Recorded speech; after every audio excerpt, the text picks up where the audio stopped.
June నెల ప్రారంభమైంది. ఈ నెలలో గ్రహాల కలయిక వలన కన్ని రాసుల వారికి మంచి జరిగితే మరికొన్ని రాసులవారు సమస్యల్లో చిక్కుకుంటారు. అయితే ఈ నెలలో శని తిరోగమన దశలోకి వెళ్తున్నాడు. దీంతో కొన్ని రాసుల వారికి కలిసివస్తే 3 రాసుల వారికి మాత్రం కష్టాలు, నష్టాలు తప్పవంట.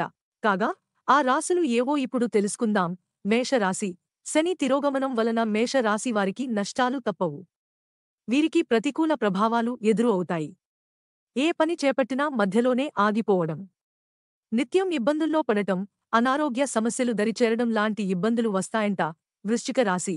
ఈ రాశివారు అప్పుల ఊబిలో చిక్కుకోవడం జరుగుతుంది. శనితిరోగమనం వలన వీరికి సమయానికి డబ్బు చేతికి అందదు. ఒకవేళ వ్యాపారంలో గనుక పెట్టుబడి పెడితే నష్టపోవడం ఖాయం. ఏ పని చేపట్టినా అది మధ్యలోనే ఆగిపోతుంది. చాలా ఇబ్బందులు చుట్టుముడుతాయి. మకర రాశి. ఈ రాశి వారికి శనితిరోగమనం వలన ఉద్యోగం పోయే ప్రమాదం పొంచి ఉంది. ఖర్చులు అధికం అవుతాయి. ఇంటా బయట ఇబ్బందులు, అపనిందలు, అవమానాలు తప్పవు.